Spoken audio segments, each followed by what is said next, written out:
You are now listening to Leading Ladies of the Past, Present, and Future podcast, where we empower women worldwide with thought-provoking content and interviews. On today's episode, we have special guest and actress, Malika Blessing.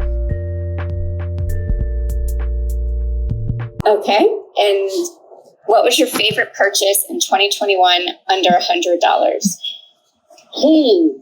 That's a good question. Let's see. Under $100 a purchase. Probably.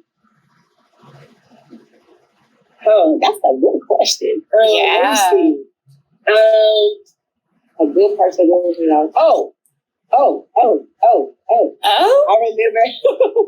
remember that I got some sandals discounted, some Valentino sandals. Whoa, really? And I got that was discounted at a yard sale. I love yard sales. And I remember when I saw them, I said, oh my God. And then I was like, I gotta have them. And they were $98. Wow. Oh, yes. And they were some Valentino slides. Baby, $98. Wow, Valentino size, you got her for $98. Woo. $98. And they were well taken care of and put together. So yeah, that was my best. I'm a shoe fanatic. So this okay. I don't know. You guys know I'm a shoe fanatic. Okay. Well, we'll have to see the closet one. Yes. Okay. What's the first thing you do every morning after you check your phone? Well, the first thing I do first is I pray in the morning. As soon as I open up my eyes, I thank God for allowing me to see another day and to just breathe air into the day. That's number one. And then right after that, I'm a mother, so I have to get my son up and get him ready for school. And then I also produce a morning show, so I'm checking on that to make sure all of that is running smoothly. Because we have a Monday through Friday, 7 a.m. to 8 a.m. Comedian Michael Colyar. I produce his morning show. So we have, I'm really multi. It's live or it's live on YouTube. Mm-hmm. Wow. Okay, cool. Yeah, it's called the Michael Colyar Morning Show. And so in between getting my phone ready and checking to make sure everything is running right on the show, that's what I do. Faithfully every day. I love him. He's funny. Oh yeah. Yes. He's super cool. Yeah, that's my producing partner actually. Everything he does, I'm producing his project. Okay. Yeah. Great. So we also have Wednesday nights. We have an Instagram live. We do a superstar interview. And so we're on IG. We just switched to YouTube. And we've interviewed from Tiffany Haddish to Wyclef to everybody you can think of, we've interviewed, and it came about during COVID. Okay. So both shows came about during COVID when the shutdown happened. And we were talking, and because he knows so many people, and he started off kind of in the morning just going live. And then I said, hey, we need to make this as a show. And then we started from there, and then we did the Wednesday night, and it just got popular, so we never stopped. Cool. Nice. Yeah. That's amazing. Yes, it is. Yeah. Wow. So you have got to check it out. I will. I Definitely. know. I've only seen small clips. Okay. Yeah. Okay. Yeah. Congrats. Oh, and so what's your favorite book? My favorite book, you know what, is, I hate to say it, I'm really not an avid reader. Me neither. I am. Renee's the one that reads. Yeah, I only read when I'm researching for a project, when because I'm an actress too. So when I am getting ready for a project or I need to do research, then that's when I literally get the book and read and find out, especially if it's a character or autobiography, or if it's something that is pertaining to that particular characteristic, then I mostly do a lot to research on Google or find articles. I read a lot of articles. I'm really into reading online. You know what I mean? Not per se just a book, but Just like on the Kindle or like news articles? Just news articles, anything that's pertaining to a character that I'm playing. Like one time I played a person that was a crack addict. And so I went online and I read so much stuff on both ends of the spectrum of, the medically of how that person becomes a crack addict and the different emotional stages. So then I try to get the research and the information so then that way I know how to internalize that from both perspectives. You know what I mean? So then I watch a lot of YouTube videos and just constantly searching and things like that. So as far as books, I hate to say it, but other than that, I read a lot online. A lot online. Well, I feel the same. Like I wasn't big into reading. Renee reads the books, but I can't put down a script. Like I can actually read through it. I can understand it. I follow it. I create the story as if what I hear people do when they read a book. Yep. I'm the exact same way. Like I literally, when I get a script, I read it first and then I read it as a novel. And then my process is I read it every day as a novel. Like right now I'm doing a play. I'm preparing for a play that's opening up June 12th in Dallas, Texas at the Arlington Music Hall. And it's called The Worst 32 Days. It's written and directed and produced by Keisha Simone. And it's about her life of losing her mother, her grandmother, and her uncle in 32 days. And she resulted to alcoholism of trying to deal with losing those persons in her life. And I play her aunt, who is like kind of like the matriarch of the family, who kind of puts the group together. And she was unaware that her mother was dying. She went out of town, and the siblings didn't let her know that her mother was dying. But she asked, should I come back? And they said, no, it's okay. And then when she returns, her mother has died. And so just all hell breaks loose. You know what I mean? With that. But it's a true story. Wow. So with that, I read that every day because you find so much aha moments, and then it starts clicking with the characters of, oh, okay, this is how they were feeling. You know what I mean? So I'm right with you about reading the script as a novel. Definitely. That's how I break down my script. So if you could, did you want to ask the next one, Renee? Go ahead, Andrew. You can No, go ahead. It's getting good. Go ahead. It's getting good. If you could switch careers tomorrow, what would you try? I would love to be a professional waitress. I waitressed in college, and I loved it. I absolutely loved it. I am a nurturer by nature, and I'm a giver, and I take care of people.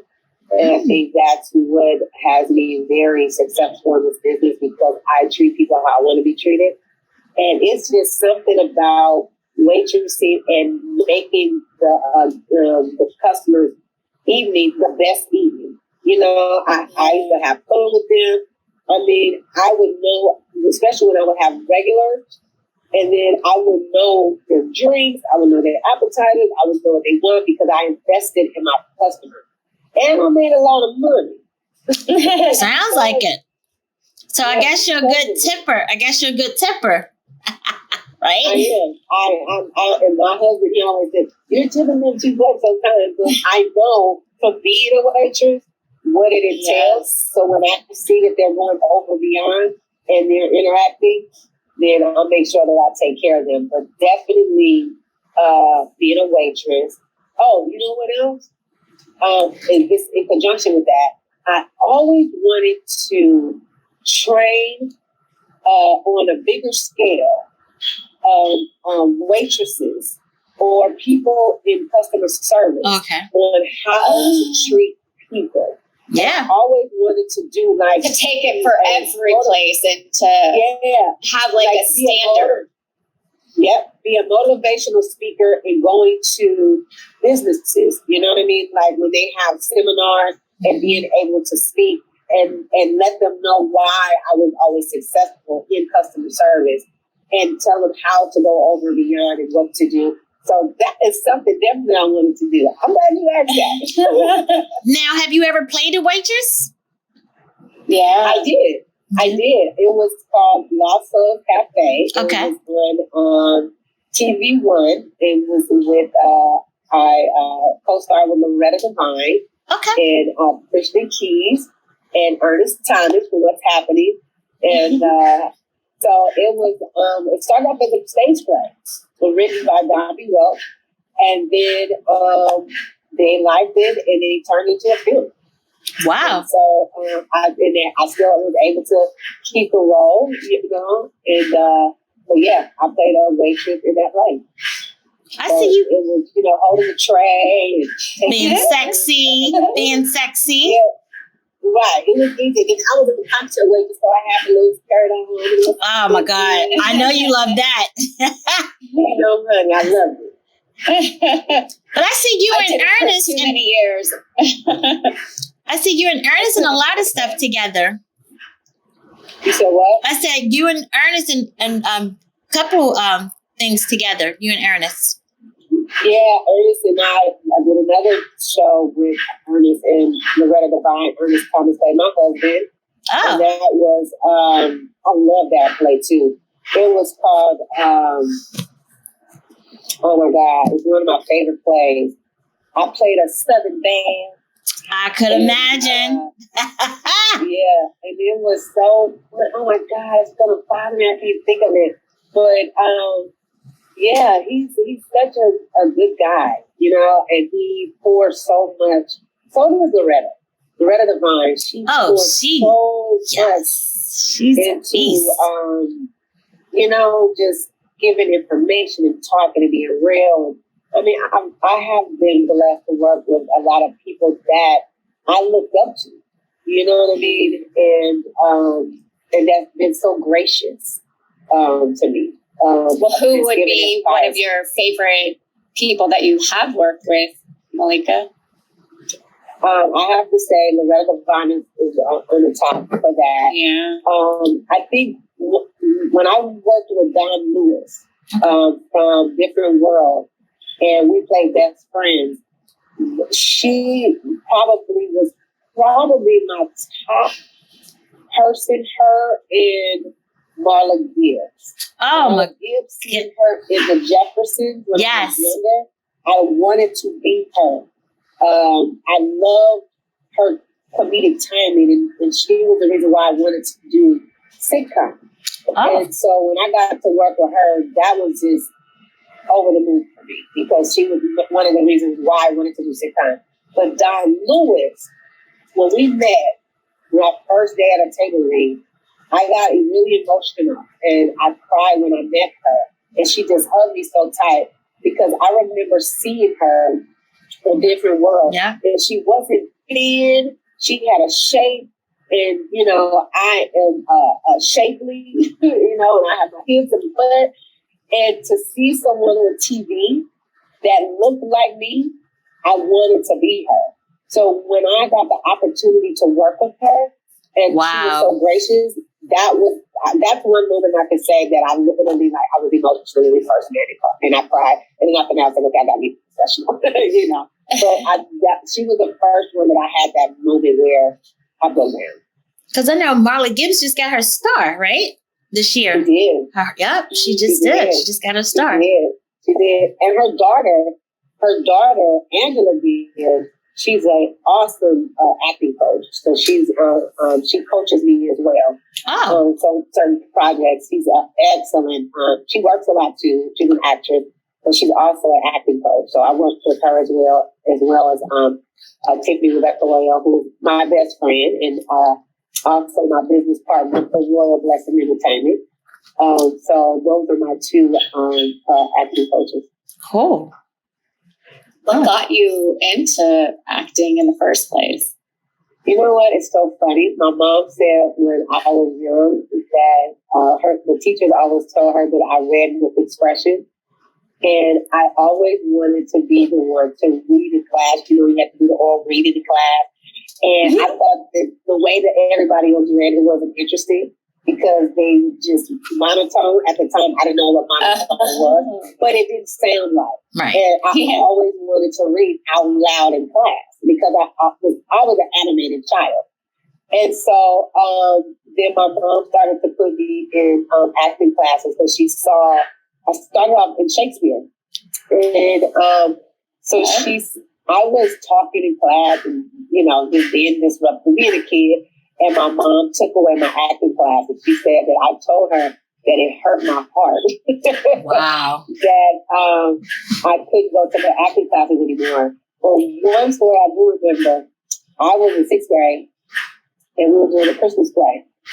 They were having auditions for the Christmas play. And I wanted to audition for Santa Claus. And they were like, oh, no, you can't audition for Santa Claus because that's for a guy. But Santa Claus was the lead. So I wanted to audition for Santa Claus. So I told my mom, I went to audition for it. And she was like, you know, that's discrimination. And she should be able to do it. And so they allowed me to do it. And I pulled Santa Claus. My voice, my movement. And it was so funny.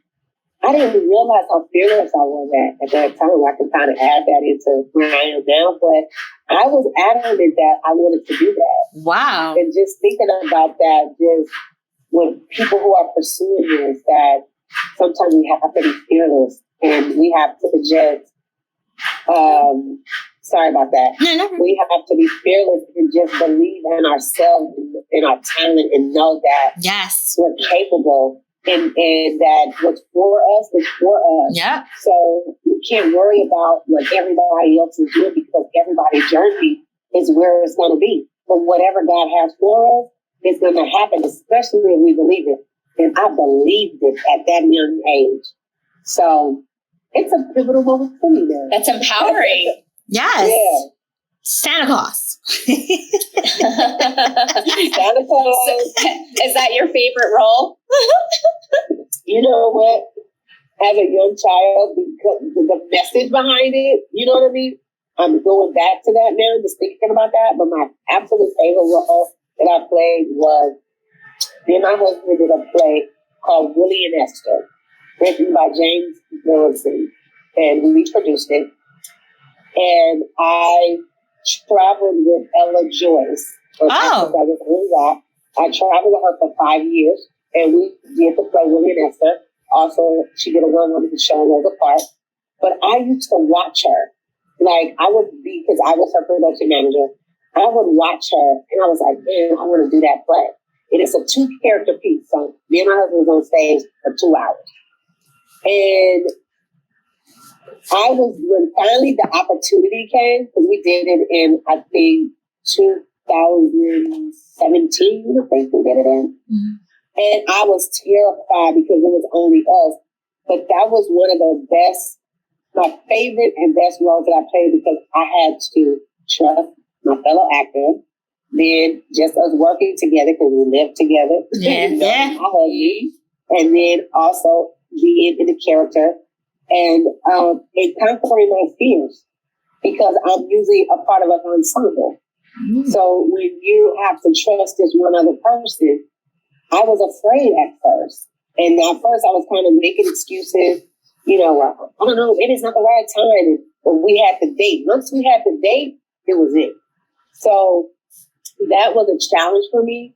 And someone told me that when you do a one-person show or you do a 2-character piece show, that you understand how to maneuver in an ensemble going forward. Your discipline is different.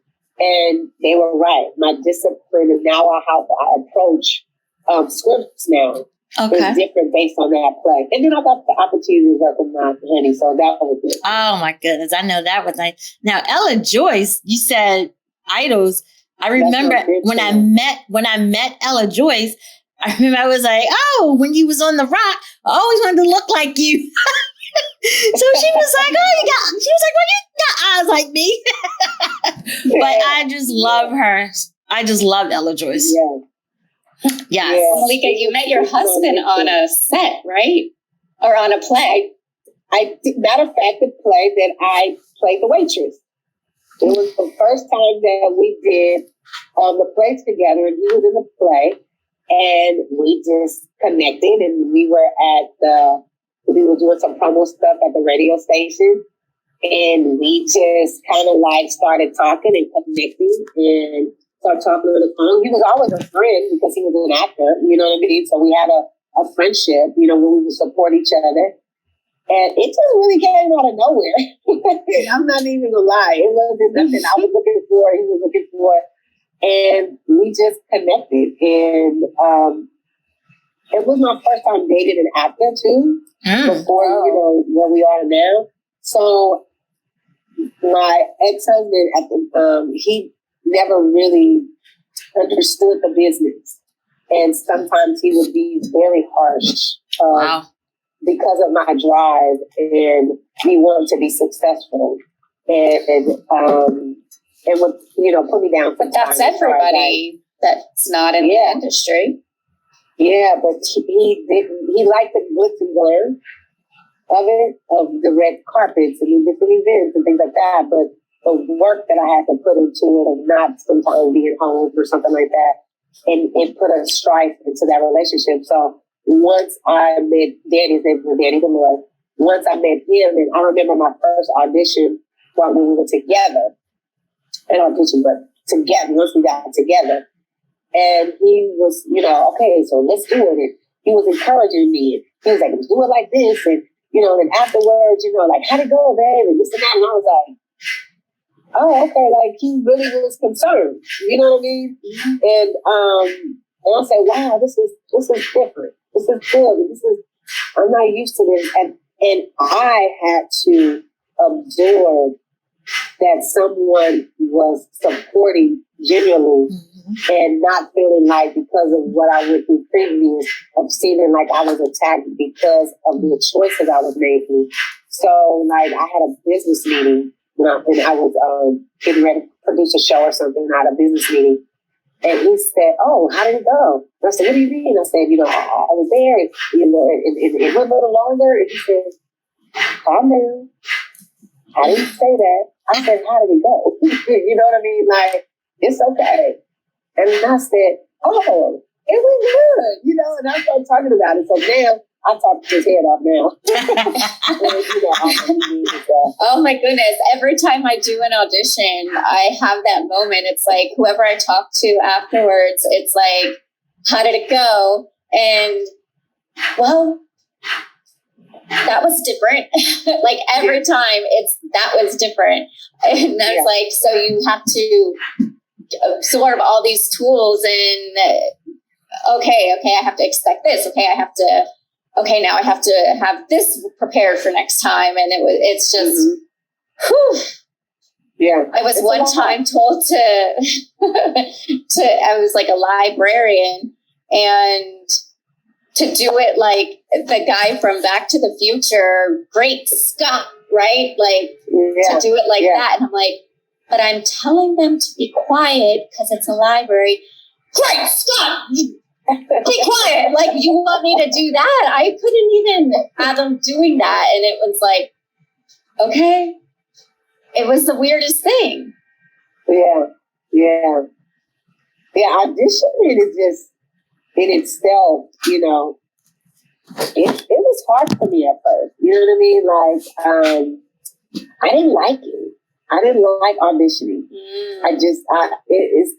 It's to feel like you're being judged, and to go in a room and you try to see how you can do it the way they want you to do it. You know what I mean? And if you're good enough. Right. And so at first, I didn't like to audition, but I had to get that out of my system. And my mentor, Joyce, she said, you have to go in there as the character, and as you perform me, and whatever the outcome is, whatever it's going to be, it's going to be, and you have to have fun. You have to have fun. So, and then that changed for me. it clicked because then I'm going in as a character, whatever that character is, I'm going into that. And if they see me as that character, then great. If they don't, then it wasn't meant for me. And I have to start rolling it off my shoulders. So now I do an audition and it just rolls off now. But of course, but there's a point where you get there because you don't always have that. And that moment clicks when someone says it the way you can hear it. Because everyone has said those words, but it's in the way that you hear it where it's like, Exactly that, moment. And I think during the pandemic too, I totally didn't like the virtual auditions, submitting videos, and having to be my own editor, my own lighting, my own and all that kind of stuff. Mm-hmm. And then you're a producer. Exactly. So I mean, now I'm used to it now because that's the new norm. You know what I mean? But I had to get out of my own way because I could feel myself sometimes acting versus becoming. Because I was just, you don't have the energy and feeding of somebody that's in the room when you're reading with a reader. Right. I can have a reader, a lot of times I have to have it online, you know what I mean? Because I'm here. But it's something different about being in the room. You know what I mean? So I had to get out of that. You know what I mean? And just focusing on just do the work. Just do it. Right? Do the work. And, you read the script there, you have your backstory, and stop overthinking. I was overthinking. Calm down, stop overthinking, and just do it, so. Do you like producing or acting more? Which one you like better? I can't even say. I like both. Okay. I love both. I started off acting, producing, came about really when I was in college. I went to Grambling State University, GSU. And when I used to do plays at Grambling, I used to invite the president of the university.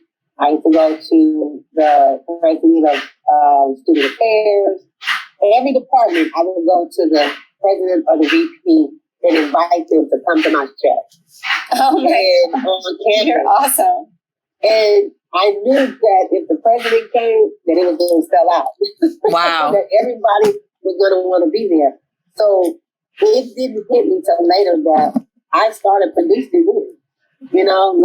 I had that producer mind of how to fill in the seats, how to kind of get it done. Mm-hmm. And then I started stage managing. Stage managing led to being a production manager. And then production manager went into producing because I started doing producing. And one of the directors I was working with, she said, Malika, you're a producer. And so from there, excuse me, lady, from there, it's something that I fell in love with too. And I can say that producing is one of the things I don't have to worry about rejection. So I started to do more producing because, acting, we got to deal with rejection. Yeah. So I was comfortable with that because that's something that I knew that people were wanting me to produce their projects because they see the success of so many projects that I was producing. So I was being sought after, where I now can pick and choose what I produce. You know what I mean? That's nice. I just got finished. I'm really excited about it. Producing a pilot. It's called A Spiritual Connection. Okay. And it's a talk show from a Christian perspective. And she's Jeanette Aguilar is the host. Okay. And she had a podcast. And so she allows people to come in and basically tell their testimony and how God changed their life or was pivotal in their life, or how someone, whether it's God or not, but how someone was encouraging them to be able to help change their life and make a decision. And so we just shot 6 episodes. of that. And so we're in the post-production stage of editing and things like that, and getting ready for pitching and things like that. I'm really excited about that project. Congratulations. I think it's something that's, thank you. I think it's something that's needed. Just what we've been going through, and just have some positivity. Yes. You know, that we can, sorry. No problem. We can show light of how people overcome in different spectrums. You know what I mean? Right. And this just happens to be her platform coming from a spiritual perspective. So I'm really excited about that project. It's about a spiritual connection. Really excited about it. Now, is this the one that you shot on the iPhone? No. Okay. So it's called Tess and Jackee, #LifeAF. And that came about during pandemic. Okay. I saw a film festival, and they were looking for short films that were dealing with the coronavirus. Right? Okay. So I called my one of my friends, and I said, write me and my best friend a short. And I said it has to be, I think it was like 3 minutes or less or something like that, right? It was supposed to be real small. And so he wrote it. And so it ended up being 6 minutes. So we missed the deadline because of the editor who was doing the editing. We missed the deadline. And so once we put it up, the episode's called Smelling the Room. It's on YouTube right now, first episode. Okay. And everybody was like, oh, what are you going to do in another room? So we said, you know what? Let's just make it a series. And so it went from there. So the first episode, hopefully you guys check it out, and we'll check it out. You will. And I shot all of Tiffany's scenes. She shot all of my scenes. So everything that was filmed, we did that by ourselves. And from there, we continued and started shooting. We actually shot 8 episodes. So we're in post-production right now with that. We shot 8. We shot 6 on the iPhone. And then we shot 2 on regular. Yes, the iPhone, Renee. The elite iPhone. Yeah. Not an Android, an iPhone. You heard that. Well, I have an Android, and I probably could do the same thing. So the It's iPhone gonna upgrade to the iPhone. So this is what it is, Malika. The Android is a Bentley to a Honda Accord, which is an iPhone. Reliable. That's what it's like a Hyundai. The Android's a Hyundai. Between an iPhone and an Android. And let me tell you, I take better pictures than mine. What, the Android? Yeah. See? Baby, what Android? Well, maybe it's the operator then, Renee. No. Maybe it's the operator. No, Ultra. Oh. A man after my own heart. We got the same thing. Yeah. Thank you. The same thing, babe. Yep. And honey, his pictures, Yes. I can check. But my iPhone videos, Oh. I just shot a whole series. Okay. So that's your mini red, right? Your mini red. Exactly.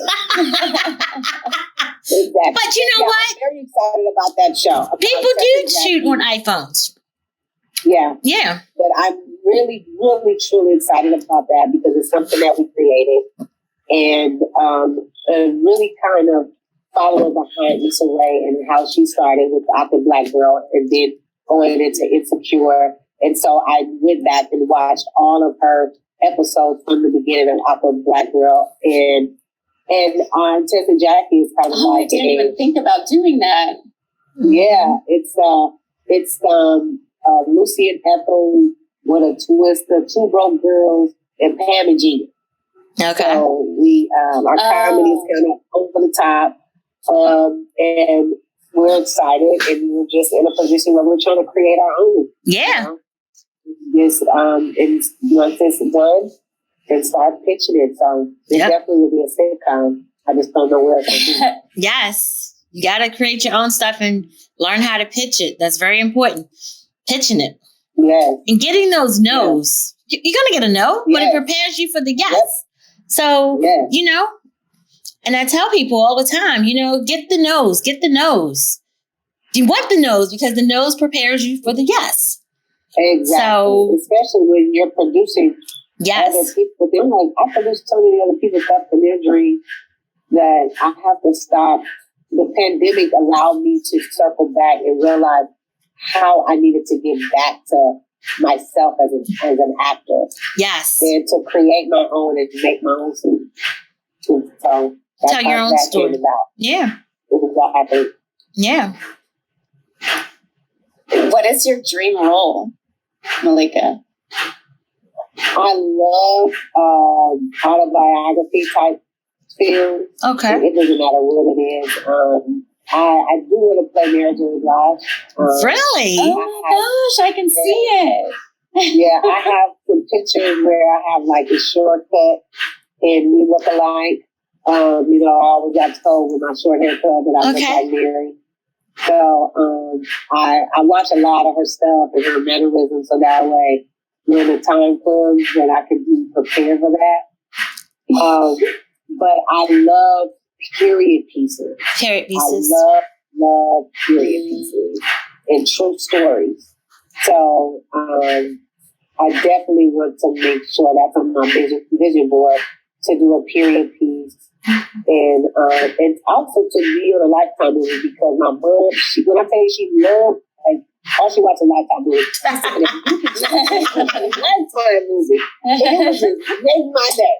So that's a goal of mine to get on that. But try to dream role, I just really work. You know what I mean? It's not even, I just want to be a working actress, you know, and just being able to create and entertain through that. And once I fulfill my sitcom, my movies and things that I want, then I just want to be able to pave the way for so many people. Yeah. And give them opportunities, you know? Yeah. So I really want to do that. I want to be a blessing to a lot of people and give them opportunities that, you know, I've been there, you know? So, like, I'm really big about background and extras on my set. Everybody has to be treated the same. I know how it felt when I did background when I was an extra. So when our show, Tessa Jackee, gets picked up, I would trailer specifically for background. Right. And extras, so then that way we can't do it in the visual. But I want a trailer that's specifically for them, where they have their snack, they have to eat, they're comfortable, and they're being treated the same because we have to have them in order to do the scene. And because I felt like I was nothing when I was doing background, when I used to do it back there, I never want nobody to feel like that on a set.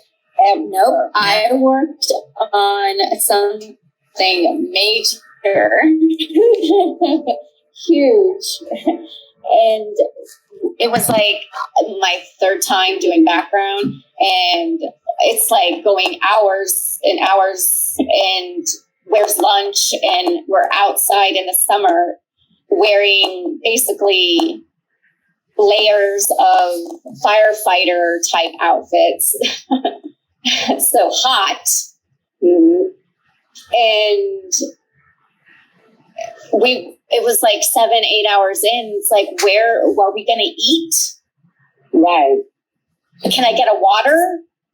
Right. We weren't allowed to leave set at all because it would be paparazzi. Right. And then I'm like trying to talk to the other people that are seasoned background. And I'm like, what? Like, this is ridiculous. Like, what's going on? Right. No one wants to speak up. And so I'm like asking everybody, the second AD, the first AD, the second. I'm like, I'm going to pass out. Mm-hmm. And I get told, oh, you didn't hear, it's the French hours. That's what we're doing for lunch. I'm like, what's a French hour? Wow.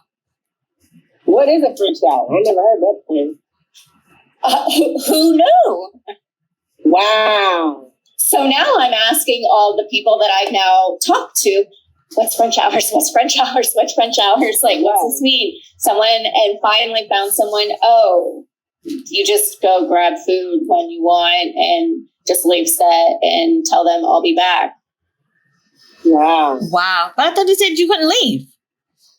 So for a moment, but they had to know so they didn't shoot your angle, or they had someone else in there. Damn. If you were key. Wow. Yeah, see that right there?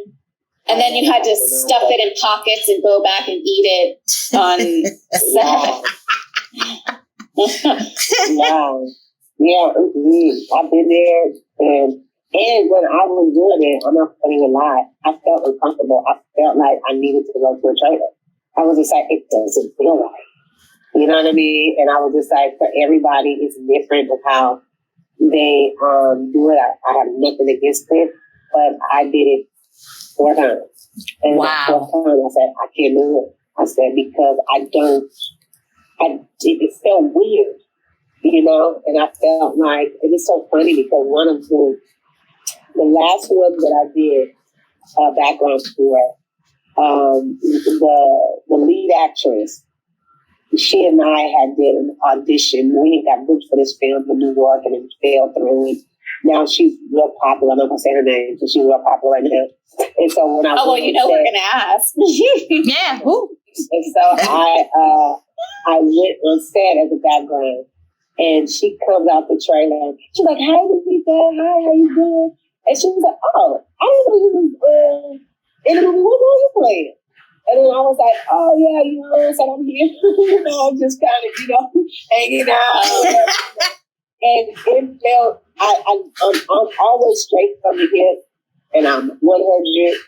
But it felt so weird to tell her that I was doing background, and she and I just auditioned for a film, and as co-leads, and then now I'm on her set as a background person, and it just didn't feel wow. But I was humble, and I stayed there, and I did it, and she was nice and cordial. And then because I wanted to leave, but I didn't, and I said, this is one of those moments, a humbling moment that I have to absorb, and I have to finish out because I just made a commitment. Right. And then later on, I'm not going to tell you which one, but I booked The Perfect Man. That was a BET, and she was one of the girls that was on it, and we got to work together. But that's after I said I wasn't doing Batman anymore. Wow. And then I never did it ever since. I'll figure it out. I'll figure it out. You have to tell me. I gotta find out. I'll figure it out. So we're there. Are you an actress too? Yes. Me? Who, me? No, Renee? No. I'm a producer, and actually, I met you on Big Ruben's set. He was doing a lover's secret. A lover's secret. Yes. Yeah. But I ain't an actress though. I was working. I wasn't background. Actually, Ruben, because I think your husband was one of the main characters, right? Eddie. Right. Yeah. Right. The architect. So actually, I was thrown in as back, but y'all treated me good because I was working as COVID that set. And he looked at me, he looked at my hair, and he said, go to that desk. Came, did this to my hair. What are you doing? And so I guess that's backup. I was backup. I was like, what in the world? So I was backup. Wow, that's crazy. I do remember now. Yes. That's so crazy. Hey, girl, hey. Yeah, because you was the office girl with an attitude. Remember? Yeah. Mm-hmm. You was like, yeah. Yes. I was producer on that too. Huh? I was producer. Yeah, you were the producer on that one. Yes. Yeah. The trailer. The trailer was dope. I love the trailer. I actually put it on my my Instagram. So the trailer was really nice. Yeah, very, very nice. Yeah, we're actually. Was that during the pandemic? Yes. Right after. Towards the end. It was last year. Yeah, towards the end. Yeah. And then we're getting ready to have a screening. Well, good. Okay. Yes, I think in June or something like that. So yeah. Yeah, because I photobombed. Remember, I photobombed the sex scene when they did this. I was in there. They was like, "Look at her," because I've never seen a sex scene done. Right, so I was like, "Oh my god!" I wasn't on set that day. Yeah, you weren't on set that day. Yeah, that's the who else was there? Million. That's the one with Million. Yeah. The mistress. Yeah, yes, I think because it was the mistress, gorgeous girl, yes, and then the other guy, So so that was my first sex scene. I mean, not my first sex scene, but my first scene. Yeah. Sex, you know what I mean, right? Did you learn some things? Yeah, no, but it was so professional, and like Ruben is he's like. As a director, he's like my mentor because my dream is to be a director. And he was just so calm and just the way that people took directions from him and just seeing things. And he was like, you know what, do this. Like on the spot, he could just think of something very creative. Yeah. And also he had the support of Leah and Shanika. When you have a team like she was phenomenal. And I told her, I said, I've never met anybody that worked like I do.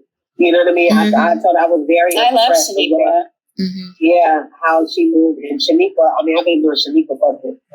Yeah. So Shanika worked for me all the time. Mm-hmm. So, but Leah, I did not know. Right. So when I saw the way how she conducted herself and how professional she was, and I said, they called me the Olivia Pope of theater. I said, but you really are the Olivia Pope of film. I said, because the way how you handle and put out fires and gracefully and did that, I think I'm going to call you into. She's actually an actress because I remember when I was doing Gritty, she actually came for Gritty and she table read for the main character, April.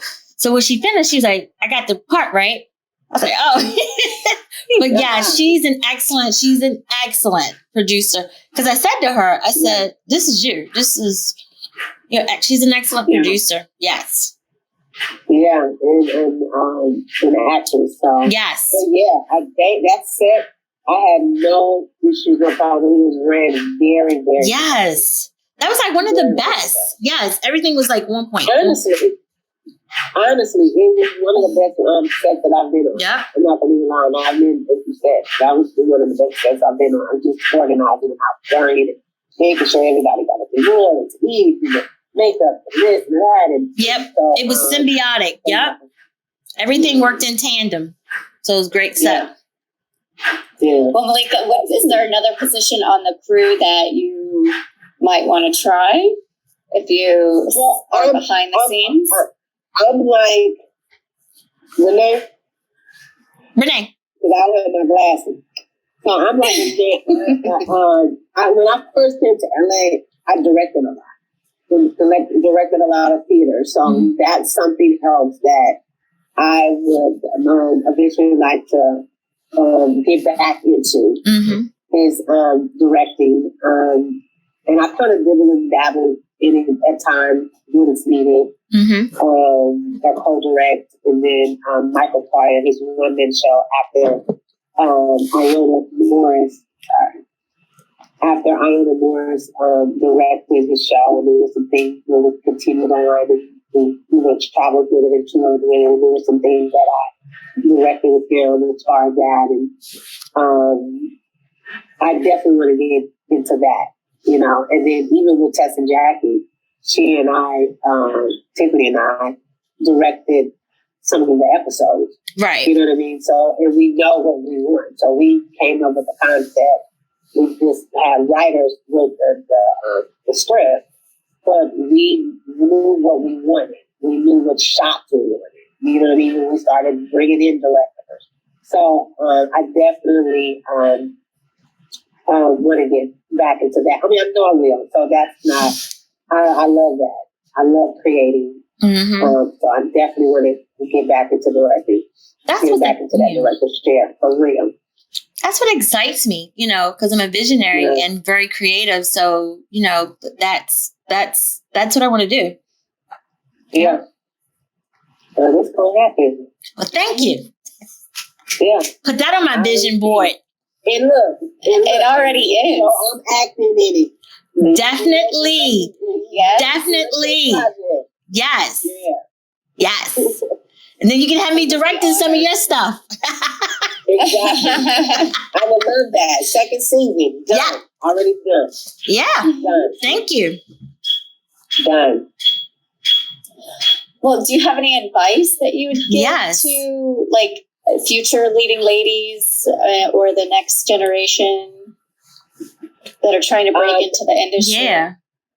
I think the main thing is to believe in yourself. Believe that you are capable and that you are enough. And definitely don't get that. Yeah. You know what I mean? You will get 1,000 no's, but it takes that one yes. Yep. And knowing, like, your name, like, everybody has to get to a point where they have the aha moment where they know that they belong. And when you get to that position where you know you belong, then everything doesn't matter because you know what it's to be is going to be defined order. So, in knowing your craft, studying what is it that you want to do. Some people never went to college, you know what I mean? But they studied their mentors, or they researched TV shows and what they wanted to do, or whatever it is that you want to do, you have to put in the work. When you put in the work, you're going to always get an output. Yeah. When you plant a seed, it has to grow. Yeah. So the more you put in, the more you're going to get out. So I'm a firm believer for me is that I trust in God for my divine order of how I move. So therefore, and that's for me, you know what I mean? So everyone has to find something that helps them to believe that they're enough and that they can accomplish anything. Yes. Anything you put your mind to, because God gave everybody an intuitive gift. Yep. He's given all of us these gifts. So it's a matter of recognizing it, identifying it, and knowing how it can work for you and not chasing the money. It's going to come.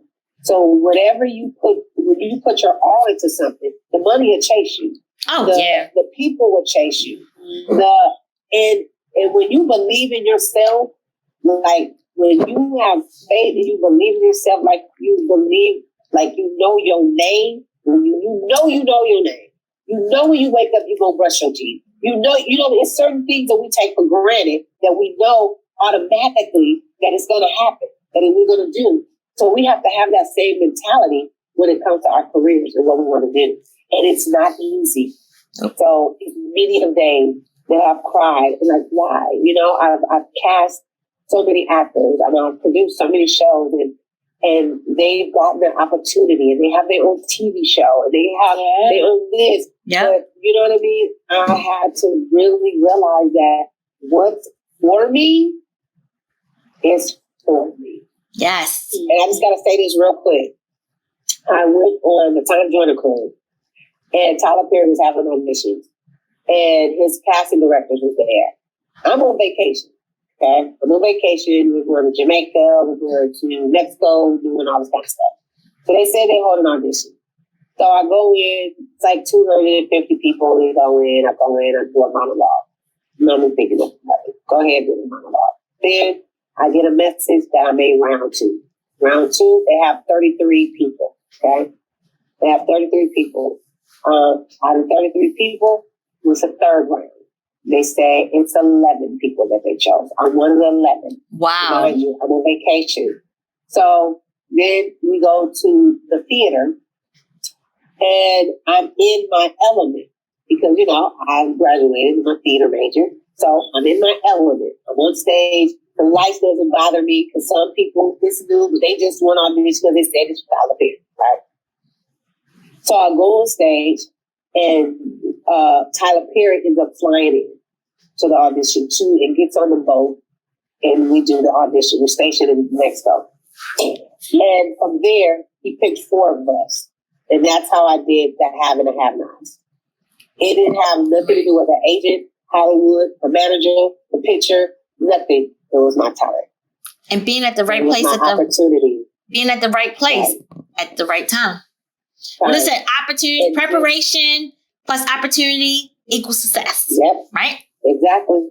And that's how it all happened. That's how I got on the have and have not to work with him. So, like I say, that to say, trust the process. Yeah. I'm looking at you, Renee. What? Baby, I trust. Yeah, I mean, because Malika and Antoinette, I've gone through stuff, and you know what? I've fallen down, but if I can, like Les Brown said, if you can look up, you can get up. Hey, how's it going? Hey, you, hi. Ruben's movie, when you started. I was the girl sitting in the cubicle. He can't hear you. Oh, okay. Tell him I was the girl sitting in the cubicle. She said she was the girl that was sitting in the cubicle. Oh, great. See? So these both ladies, they have the Leading Lady podcast. And so we just had a great interview. Yes. And I just wanted him to say hi real quick. Hello. Live together, work together. All right. Yeah. Good to see you. You too. Thank you. She said thank you. Thank you. But yeah, so, I mean, you've motivated me, Malika, to go back into the lab. Because like I said, I thought producing was it. Because at work, my bread and butter is a nurse. I make stuff happen. But I'm such a visionary. And I like to direct stuff. I like to make, like at work. I just like to make stuff happen. And I want to see it on canvas. I want to work. And I want to, you know what my passion is taking an actress that's not well known. This is my dream. And making them blow up. That's what my goal is. It's just taking someone that doesn't have a name, just not a Halle Berry, but somebody that wants a chance and just do something, direct something, and be that good director that next thing you know, they blowing up. They're getting Oscars. Yeah. So is that, are you referring to me, Renee? So I'm not referring to you because you're a good actor. Do I need to show your reel? No, I'm not. No, I'm being serious. Because you're experienced, Antoinette. But my goal is, directing you, because we're going to have something called Throttle. It's not challenging because everyone that we have are good actors. So Antoinette, I'm not talking about you. So it's going to be easy to direct you because you're experienced. I'm talking about someone that green is getting off the bus. Right. And it's like, okay, I can go whisper in their ear and then they do it. And it's like, yes. And what I'm saying is because Antoinette, you've been on sets like, I'm not having have-nots, but Antoinette, you've been on, I think, Black Hamptons. You've been on the other call Weber's, what was it? Family Business. So no, I'm not talking about you. So you work with Trey and Indy. Exactly. Right. So working with you, it's easy because you're a great actress and I can show your reels, right? But I'm talking about someone that's an actor, but they just don't have a chance. They're not in anything. You haven't seen them in anything. You can That's me, Renee. It is not. You've been in Carl Weber's stuff. What are you talking about? I was a crew. I worked as crew. Okay, but you're real. Like Malika, she did a reel where she's running and she's her fight scene. It's just choreographed so well. So no, I'm not talking about you. Oh wow. So you're gonna be easy because we're doing something called Throttle. I'm talking about someone that has never acted. green to green. Yeah, being just green and being able to mold them into Right. I can't mold you. Right. You'll read the lines, and that's like me directing you and Malika. Okay, well, your grandchildren. Who are they? I mean, what do you mean? My grandson? Those are the perfect people. Yeah. Oh, yeah. Well, Jacob. Family. Yeah, but I'm just saying some young person that just maybe got. That's the best time to start learning from a person in the industry, and have always wanted to be an actor, and not having the resources from my parents because they don't know. And if I got that at 5 years old, when I knew I wanted to pursue acting, I feel like I would be miles ahead. But you're doing good. So you're always on auditions. Yeah, but I could have started as a child with acting. Because I see where she's coming from. Because when you haven't been considered made it or a name, then it's like we're still climbing the ladder and waiting for those opportunities, for someone to give us those opportunities, so that way we can be the name or the star or be the person that's recognizable or things like that. Yeah. So I think I understand kind of where you coming from as far as where that goes. Who, me or Antoinette? Antoinette. Okay. When we're in position, a lot of times people take for granted that because we're actors who are seasoned, but we haven't still got to where we want to be. So that opportunity, when people can give us an opportunity to make that happen for us, then why not give us that opportunity versus going to someone who just wakes up and decide they want to act? You know what I mean? So I understand both of what you're saying. Yeah. Your whole thing is, I want to mold somebody that did not get trained, haven't been on no set, haven't did nothing, like how Precious was. Precious never acted. She just went in for a casting call, and she became the star. See, that's what I'm talking about, Antoinette. So I don't want you to think I'm talking about you, but that's what the Precious. No, because you've been in stuff. I'm talking about Precious. Yeah. Where, look at her now. She's on Empire, right? She's on stuff. Just for doing, and I think she did something with Monique, right? That show where I know she works. It was something with Monique. Oh, the Precious. I'm sorry, Precious. She did it with Monique. Yeah. That's what I'm talking about. Yeah, that was her first gig. So that's what I'm talking about, Antoinette. Yeah. So that's what I want, Antoinette. A Precious. Like you and Malika, you would make my job as a director easy because y'all would just come in, read the scripts. I would just say it. That's it. I'm talking about someone that, like she said, is green, that I can mold. Yeah. So what's your project you get ready to do? So actually, we're still in development. It's called Throttle. We're excited about it. So, and like other leading ladies say, I can't discuss because y'all quick to say that. You know, you have to say it. Everybody, an NDA. So I can't. You'll see, because all the leading ladies, people like tell us. Oh, well, we can't talk about it right now. Well, we can't talk about it right now. But just know we're but it's in development, and when I tell you, I am so excited about this project because it's about women. And I think when you hear about it, when it's you, I'm like, oh my goodness, I'm excited about it. You know, so it's just different. I'm excited about it. Like my first project is called Gritty, and now we're getting for the feature. But I'm not excited about it as I am with Throttle, if that makes sense. Wow.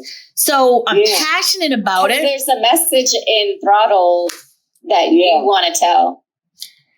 I'm just part of you. My call sheet, so what you can talk about it. Yes. Yes, and let me ask you a question. Do you have a problem traveling to Baltimore? I don't mind. Okay, so yes. Done got it. But yeah.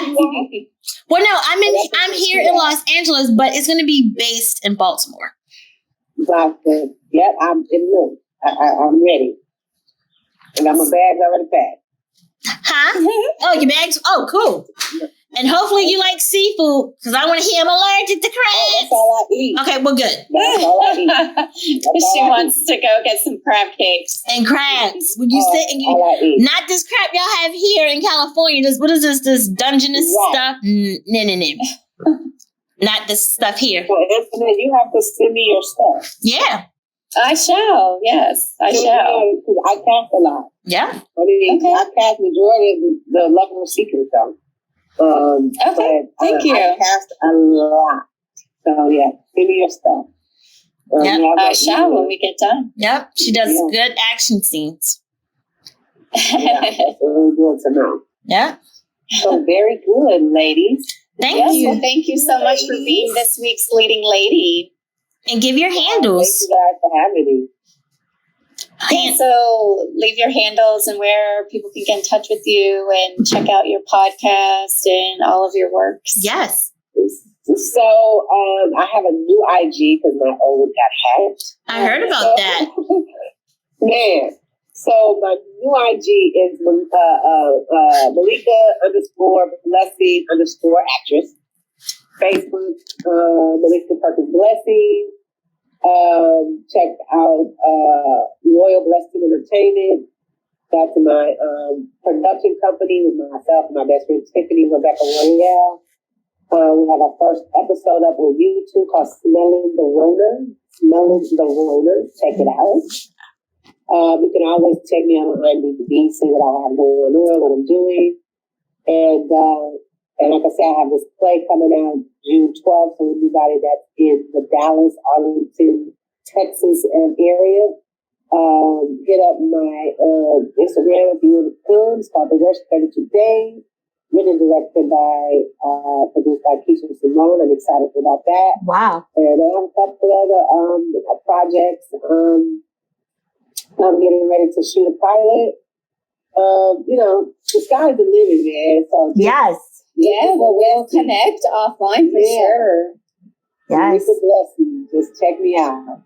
Yep. You're a blessing. I appreciate that. Yes. Thank you. Lady podcast. Yep. I love it. Yes. And let me just say this. I don't know if you're recording, but You're recording, right? What's the guy name? Okay, what's the guy name that did the pre-interview? Joel. I love him. Everybody does. Everybody loves Joel. He is awesome. I love your setup. I love how professional it is. I love how organized it is. I love how it's easy to navigate. It's the setup, everything. I'm telling you, I love it. I even told my team that I want to copy y'all, and I want to implement some of the things that you guys do. That's how well organized the presentation of this was at ease. Oh my God! Thank you guys on that. Excellent. Renee's needed to hear that. Thank you. Yeah, because we organization and being excellent. I cannot stand mediocrity. And that's how I roll, and that's how I am. And when I see it, I have to say it. I mean, from the very first email, and I said, wow, I'm not paying what the interview with them. I said, because this, and because I do all of it, and because I'm so meticulous about everything, I'm so anal. And I'll tell you, I'm OCD when it comes to organization, communication, being precise, caring about the client or the artist or the talent or whatever that is. And I start that from the top. And that's why when we just got finished shooting The Spiritual Connection, the very first thing I said in our first team meeting is I expect excellence. I expect excellence from everyone. So when you exude from the top excellence, then everybody wants to make sure that they do that. So from the email to Joel to the scheduling to even let me know, hey, we can't do this day, we can do this, how can we accommodate? everything was just right and exact and professional, like a network. Okay? You are moving. And when you move that way, honey, it can't do nothing but soar. That makes me automatically when it wasn't you as a director. If y'all doing this on your podcast, I can only imagine what your set gonna be like. And that's real. And that's real. And you guys deserve this. You know what I mean? Like, we have to acknowledge excellence and professionalism. We're so quick to talk about the negative stuff, but we don't stop to give people their flowers and tell them how well that they're doing. So that way you know you're doing it right. Y'all doing it right. I'm telling you, I deal with, and don't say no name, but a lot of network, they got nothing on y'all. Nothing of the way how they move. No. And you know what, Malika, and I know you go through this, and the tears is happiness because the team, we work so hard. And when I tell you that we work so hard, and I'm just happy, and we're gonna show this, but just for someone to recognize what we're doing, you get what I'm saying? Yeah. And just to know that, guess what, we're going in the right direction. We even had another guest who was like, oh, if one of y'all ever absent, I'll come and host. You know that. That means that we're, and she's in the industry. You know, she's on your level. So it's just and the thing about it is, to be honest with you, and you talk about treating people a certain way, the podcast wasn't even about me, Malika. It was about her. It was about Antoinette. It wasn't about me. It was Antoinette, and we can talk about this. She wanted not to be behind the scenes. She wanted to be out front. So we decided to do this. And just having a vision and just to know that she's getting what she wants. Because it's not about me. Like when I did Gritty, to be honest with you, Gritty wasn't about me. God put me here and said, you need to do this. Right. God said, so I'm just a vehicle because I'm not an actress. I'm not. Right. So I'm sorry, but. No, I love that because you have to, it feels good when people can see and acknowledge what you guys are putting in as a team. And when your team is solid, and I have to keep saying when it starts from the top, whatever that is, both of you guys, whatever it is, you exuberate excellence. The outcome is always going to be seen. It's just what it is. And I am so big on that. Thank you. And that's why a lot of people like to work with me, because I require that. I require excellence. I do not do mediocrity at all, period. Everyone will be treated fairly. Everyone will be treated fairly. And I take care of my people. So when you take care of your team and your people, and you show them love, and you go over and beyond, then they want to move for you. And that's why people move for me. Because I take care of them. And because of what I require. And it's just what it is. So when you require that, and it's okay to do it right. You know what I mean? Yes. That's why it took so long for us to do the web series, because it had to be perfect.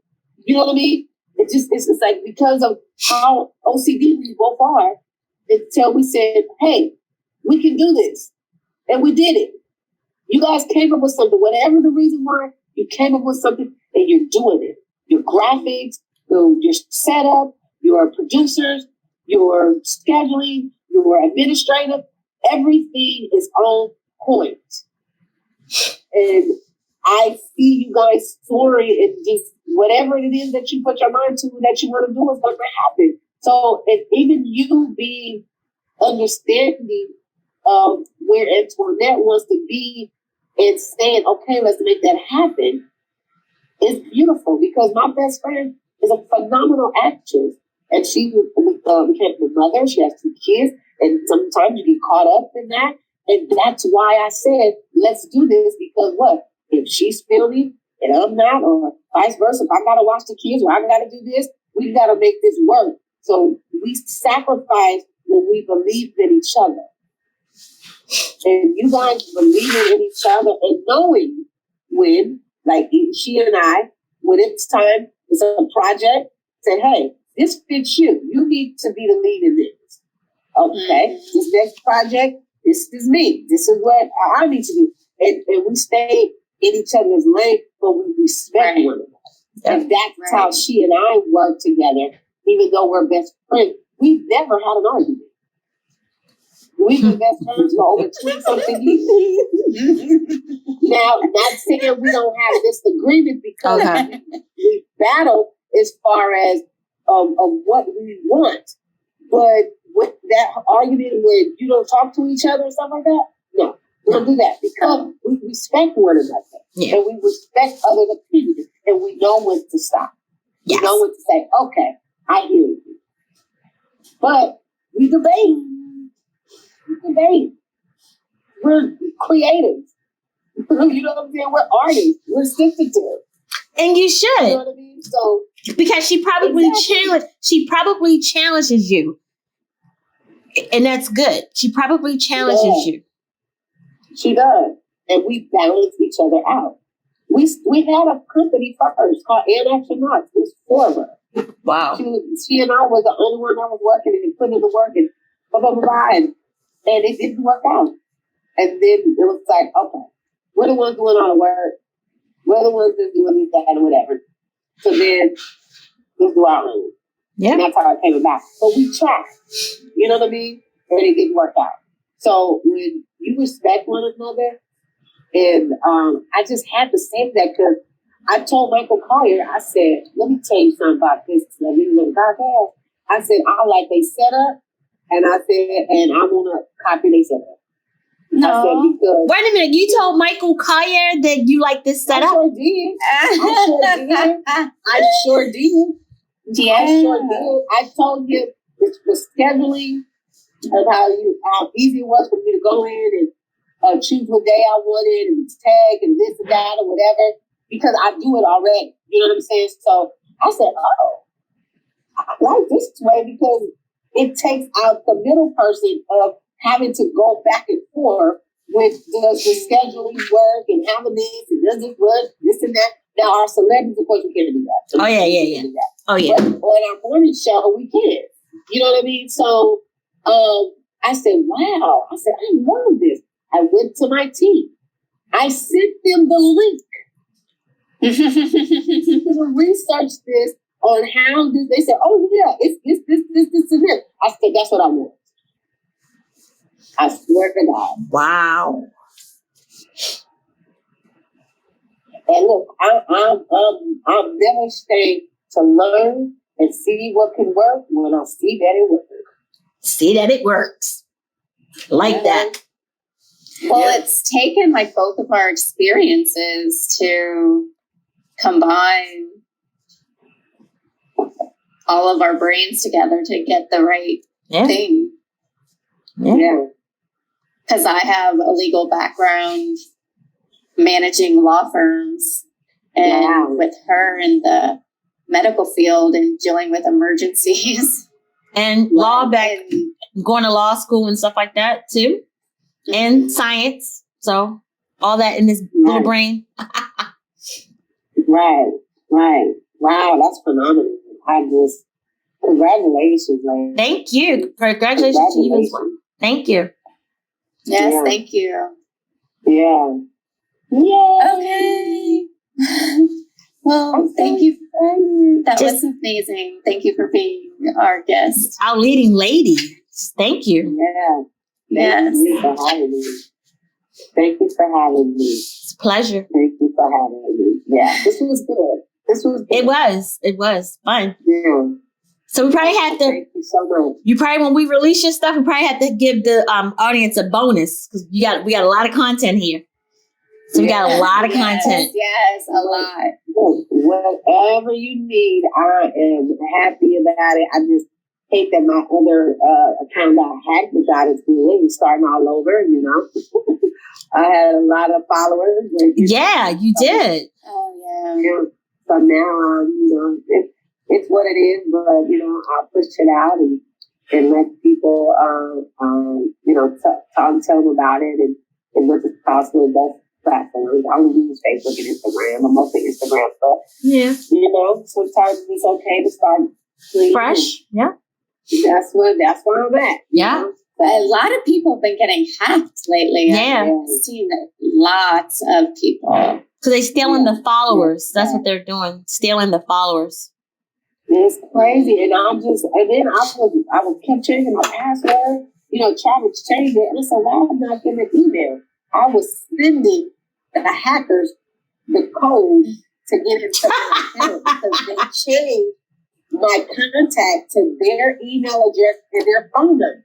And then when you was, I'm like, oh my God, they go Nigeria. Wow. And you know, of course, I'm contacting Instagram, Facebook, and stuff like that, trying to, you know, see if I can retrieve it back. And so other people say sometimes it takes a couple of months, and stuff like that, or whatever. So, wow. you know, it is what it is. But a year, I was upset, honey. I was upset. So, love you guys. Love you too, Malika. I'm getting ready to happen. And I'm glad we got it in. And yes.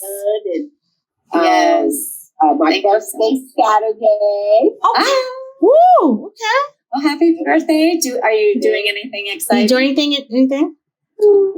Oh. On my actual birthday, I am going to Costa Rica. I leave on the 20th. Okay. That's my birthday trip. Have fun. Is it your first time to Costa Rica? It is. Oh my gosh, you'll have to tell me all about it. I haven't been yet. That's like one of my top next. Yes, mine's too. Oh, okay. Yeah, I'll definitely tell you guys about it. I'm going to send you guys some pictures of the house. I'm so excited about it. Yes. It's beautiful. So we're doing the yacht party. We got our own private yacht. Oh, excursions. And I've been planning it for about a year. You know what I mean? So in that way, it makes it affordable for everybody. Oh, yeah, you know? Definitely. Yep. So, okay, so look, the next girls' trip, y'all heard it. Done. Yes. We love girl trips. Yeah. Yes. Don't forget us. Don't forget us. Love to. We love to. We're looking at either going to somewhere in Europe or Africa. Those are one of the two. Yes. I've been to South Africa before, but I haven't been to West Africa or anything like that. But I want to go to the safaris. It's changing. I want to go to the safaris. I mean, everything. It's that when I went to Africa, it was life changing. Everyone keeps saying that. Yeah. Everyone. Yeah.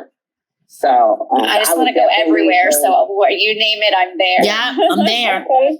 I sure will. I want to see everything. Yes.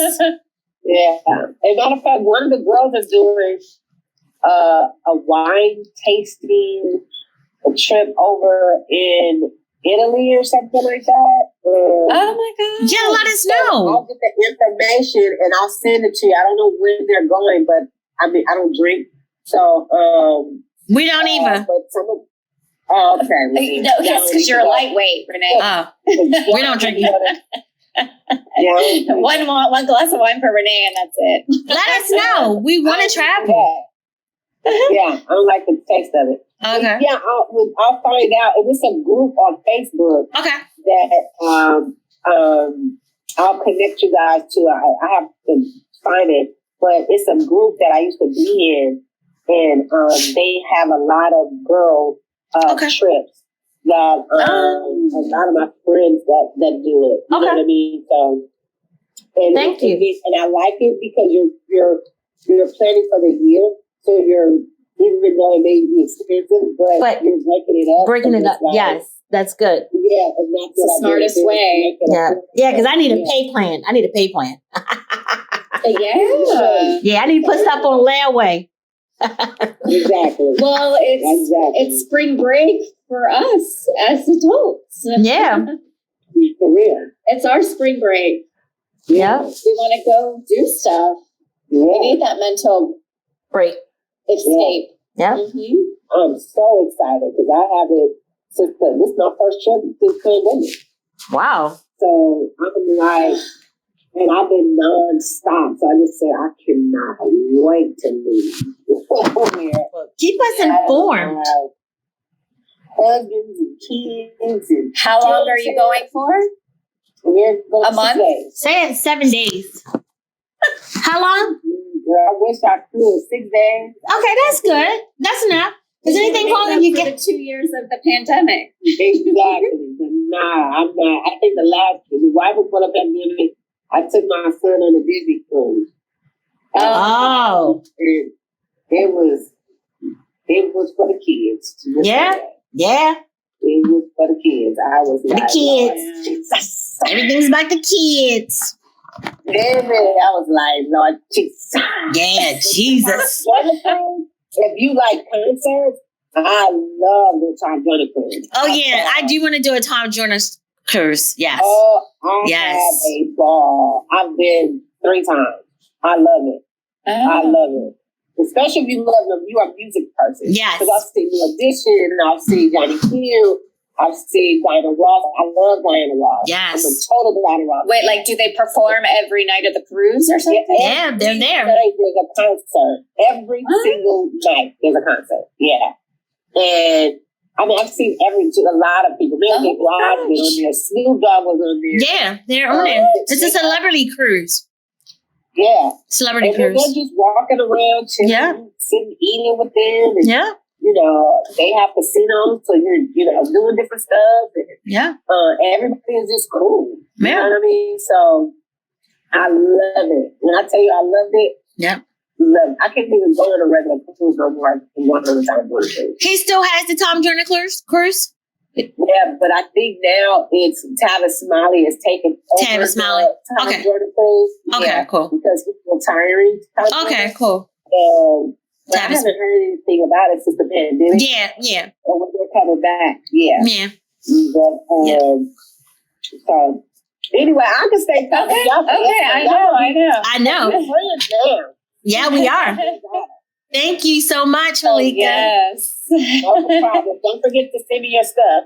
I will do that That after way we get I off. have that. Yes. Yeah, so that way I have it. Yeah. And then I'm waiting on my call sheet for you. Thank you very much. Yep. Yeah, Yep. You'll get it. Yep.